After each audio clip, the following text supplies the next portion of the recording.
নমস্কার, কেমন আছেন সবাই? আশা করি সবাই ভালো আছেন। আমি ভীষণ ভালো আছি। আর এই শীতকাল মানেই রং বেরঙের অনেক শাকসবজি। আর এই রং বেরঙের শাকসবজি দেখলে আমাদের চোখেরও শান্তি, আমাদের মনেরও শান্তি। আর তাছাড়া আমি না শাকসবজি খেতে ভীষণ ভালোবাসি। আর এই যে শীতকালকে শাকসবজি রানীই বলা চলে, তাই নয় কি? যাই হোক, আজকে একটা সুন্দর রেসিপি নিয়ে আপনার সামনে আমি হাজির হয়েছি। সেটা হচ্ছে হালকা পাতলা সবজি দিয়ে একটা মাছের ঝোল। প্রথমেই দেখলেন কড়াইয়ের মধ্যে ফুলকপিগুলোকে একটু হালকা করে নুন হলুদ দিয়ে ভেজে নেওয়া হলো।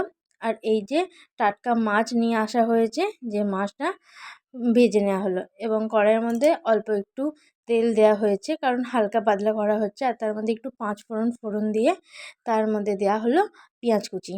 পেঁয়াজগুলো হালকা একটু ভাজা ভাজা হয়ে গেলে তার মধ্যে দেওয়া হবে টমেটো।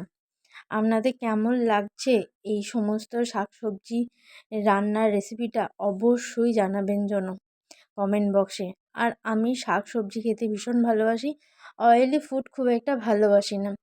আর আমার বাড়িতে আমার বাবাও একটু অসুস্থ থাকার কারণে একটু হালকা পাতলা করেই মাছের ঝোলটা করা হচ্ছে, ঠিক আছে। আর টাটকা মাছ থাকলে একটু হালকা পাতলাই বেশ ভালো লাগে। এই যে দেখুন, পেঁয়াজগুলো একটু হালকা ভাজা হয়ে গেছে, এর মধ্যে দিয়ে দেওয়া হলো টমেটো। টমেটোগুলো হালকা একটুখানি নরম হয়ে আসবে, তারপরে দেওয়া হবে একটা মশলার পেস্ট। সেটাও খুবই অল্প স্বল্প, যেমন একটু ধনে গুঁড়ো, একটু লঙ্কা গুঁড়ো, একটু কাশ্মীর লঙ্কা গুঁড়ো, আর একটুখানি আদা বাটা, একটু রসুন বাটা, আর সামান্য 2-4 দানা চিনি।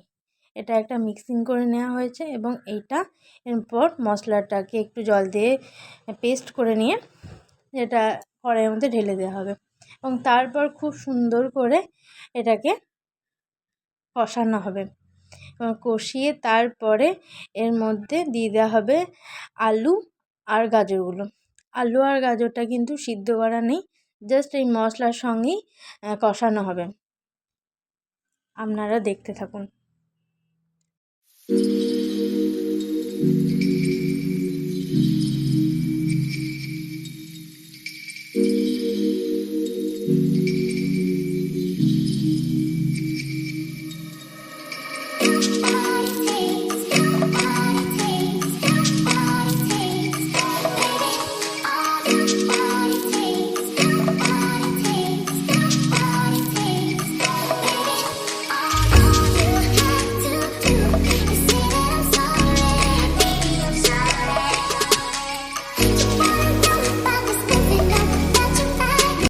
মশলা ভালো করে কষে এলে, তেল ছেড়ে দিলে এরপর দিয়ে দেওয়া হবে কাঁচা আলুগুলো।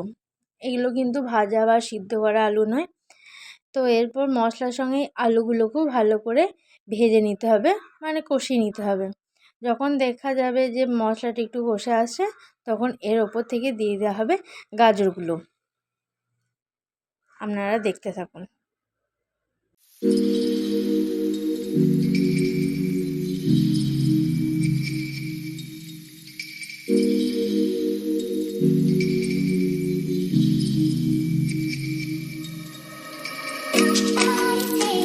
এই যে গাজরগুলো দিয়ে দেওয়া হলো এবং গাজরগুলো খুব সুন্দরভাবে এর মধ্যে কষিয়ে নেওয়া হবে।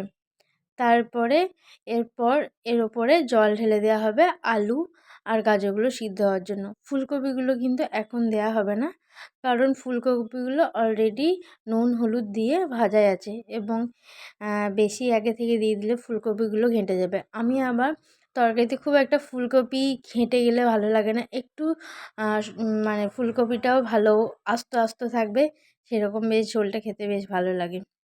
যাই হোক, জল ঢেলে দেওয়া হয়েছে এবং জলটা যখন ঝোলটা ফুটে উঠবে, তারপরে দিয়ে দেওয়া হবে ফুলকপিগুলো। আপনারা সঙ্গে থাকুন, দেখতে থাকুন।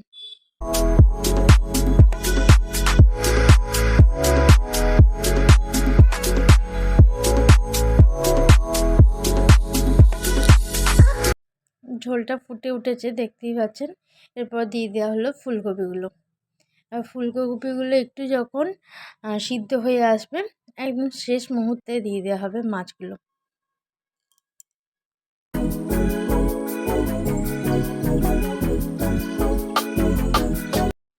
শীতকালে মাছের ঝোল তৈরি হচ্ছে বা যে কোনো তরকারিতে যদি ধনেপাতা দেওয়া না হয়, তাহলে তরকারিটা পুরো অসম্পূর্ণই রয়ে যায়। তাই একটু ধনেপাতা দিয়ে দিলাম এবং তারপরে মাছগুলোকেও দিয়ে দিলাম।